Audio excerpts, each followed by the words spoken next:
today it is the first Friday of June. I believe that's June 5th. It's June 6th. June 6th, sorry. So Jamie and I are headed to an open house in Gulfport, not too far from where his camp normally is. Today's off, so we get to drive and relax and put the dogs at home. So we come today because plus it's a little hotter today.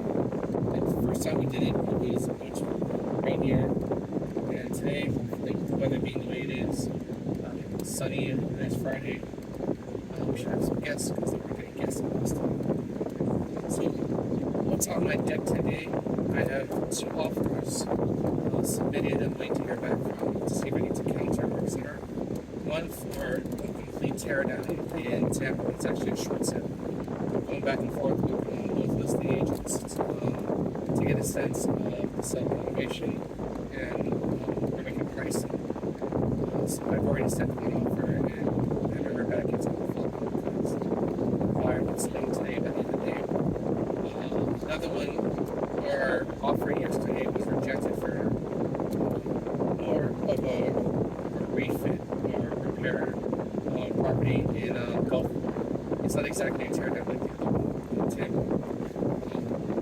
The sellers are pretty stubborn on the price, and my client is going to meet them at that price, but we have some conditions. So this investor, the way the system works is it's a small investor group. They just do not give full price offers. If we're going to give you this price, then the part is we need you to raise your price. So specifically, I asked the listing agent if he's comfortable raising the price today, $30,000 on his listing, so that we can come in at their full price, because they're just not going to give a full price offer.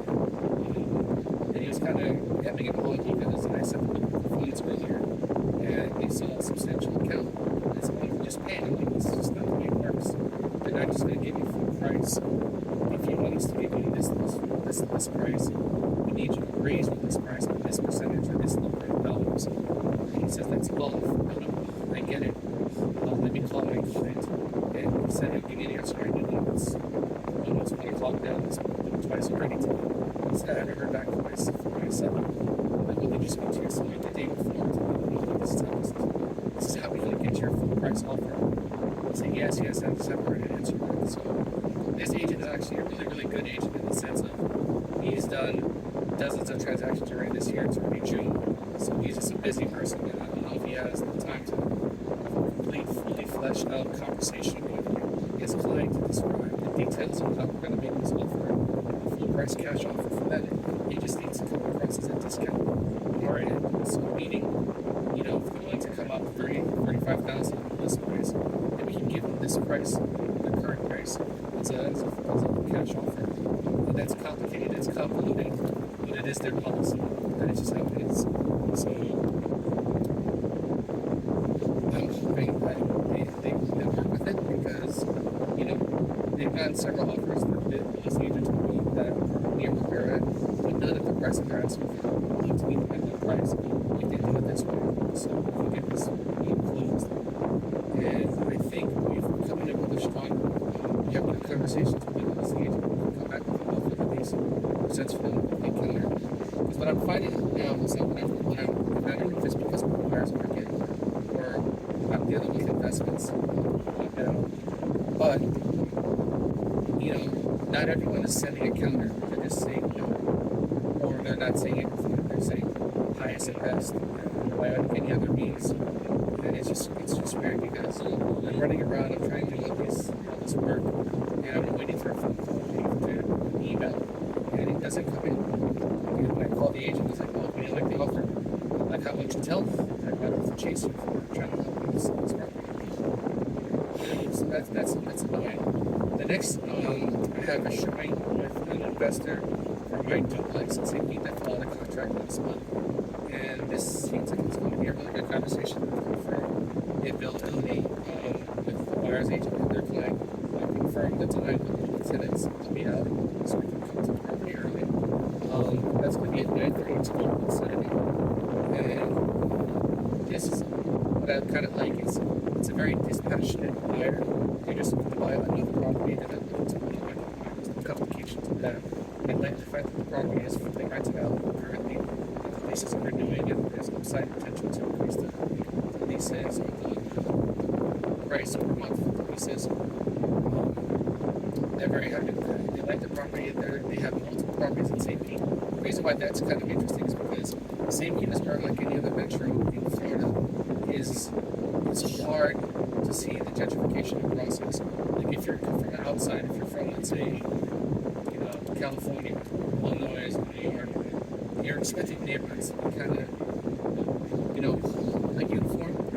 And in St. Pete, you can have a wonderful house across the street from a horrible house, next door to new construction, next door to something that was bombed out. Like it's just weird. You can't tell from the cars in the neighborhood. You can't tell from the landscape of what type of neighborhood that you're in, what type of price points, what type of income levels. So it's hard when people look at investment properties for rentals. In a sense of like, can we rent out this property at this or this amount? Can we increase the rents? Because I can't tell. And that's the problem. At least these areas of Florida that I mentioned, in St. Petersburg specifically, you can't look at the neighborhood and figure out what the church for it. You really have to do some numbers, the columns, and etc. And that typically throws off buyers from the state. So I'm excited that we have units in this Florida state. It's multiple other rentals in the state, in the city of St. Petersburg. So it's allowed me, I guess, some peace of mind in this deal. Because it's really sideways because like the neighborhood, the area, even like it's Hamilton, and then I have open house on Saturday after that showing Tierra Verde. It's a really nice upscale neighborhood. It's a house that's been sitting for a while. I can't figure out if it's just the timing because they had the market January after the election. I can't tell if it's the price because it's well priced. They're just the knock on it is I think to all the stairs to the second floor is full of stuff. All that stuff to the second floor. Love the neighborhood. Love moving in. And it's I guess a house for I guess designed for young professionals. It's just some kind of silly all that stuff. And the last one that was this show. So, I don't know. I love the house. If I had a new house, I would definitely buy it for me.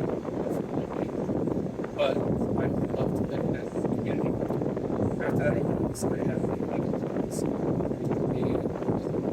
St. Petersburg, and I'm negotiating with an agent to see if I can see from which is very few minutes away. Flight 3 minutes on Saturday. And we already had it scheduled. The agent that was doing it's back in. So getting to you guys a favor. This is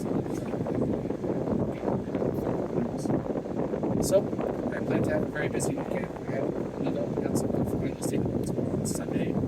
So right now I'm gonna do open house on Friday. So yeah, it's a lot of busyness. It's been a lot of buyers, guys. I'm not trying to transition away from good listings, but buyers unfortunately is where it's at right now. So if I meet some buyers that are motivated to buy, then the sky's the limit for them. They have tons of options. Having listings is great for price. Really, like right now, I need to increase the portfolio of buyers that